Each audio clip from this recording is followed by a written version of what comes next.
নমস্কার, আমার channel shower of Rene আপনাদের সকলকে স্বাগত জানাই। গল্প পাঠ ভালো লাগলে অবশ্যই চ্যানেলটিকে লাইক, শেয়ার এবং সাবস্ক্রাইব করবেন।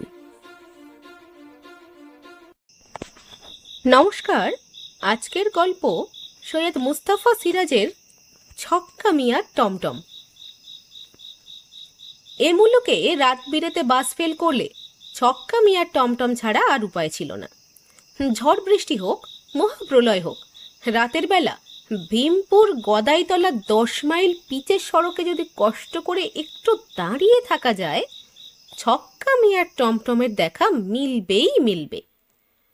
অন্ধকার ঝড় বৃষ্টির মধ্যে প্রথমে ঠাহর হবে এক চিলতে টিমটিমে আলো, তারপর আলোটা এগিয়ে আসবে আর এগিয়ে আসবে।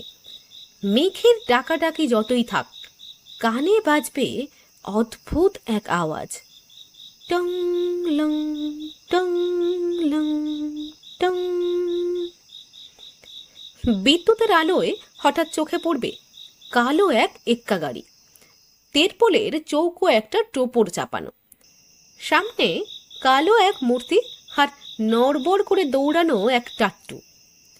মুখে কিছু বলার দরকার নেই, ছক্কা মিয়ার টমটম সওয়ারি দেখা মাত্র থেমে যাবে। তখন এক লাফে পেছনের তেরপোল সরিয়ে চৌকা টোপরে ঢুকলেই নিশ্চিন্ত। আবার টলতে টলতে চলতে থাকবে ছক্কা মিয়ার টমটম, টং লং টং লং। টমটম কথাটা এসেছে ইংরেজি ট্যান্ডেম থেকে, যে গাড়ির সামনে কয়েক সার ঘোড়া যেত। কিন্তু ভীমপুরের ছক্কা মিয়ার এক্কা গাড়ির ঘোড়া মোটে এক, তবু আদর করে লোকে নাম দিয়েছিল টমটম।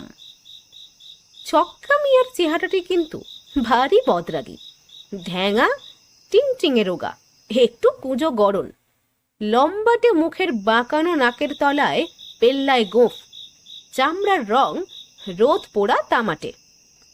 তেমনি তার টাট্টুও, যেমন মনিব তেমনি ঘোড়া, হাড় জিরজিরে লম্বাটে গড়ন, ঠ্যাং চতুষ্টয় যেন চারখানি কাঠি। মাথাটা দেখে সময় সময় ঠাহর করা কঠিন, এই প্রাণীটি সিংহী না প্রকৃত একটি ঘোড়া। রেশা ধ্বনি শুনলেই ভিলে চমকে ওঠে। ভীমপুর বাজারের তাবৎ নেড়ি কুকুর দিশে হারা হয়ে পালিয়ে যায় লেজ গুটিয়ে। লোকে আজকাল রাস্তা চলতে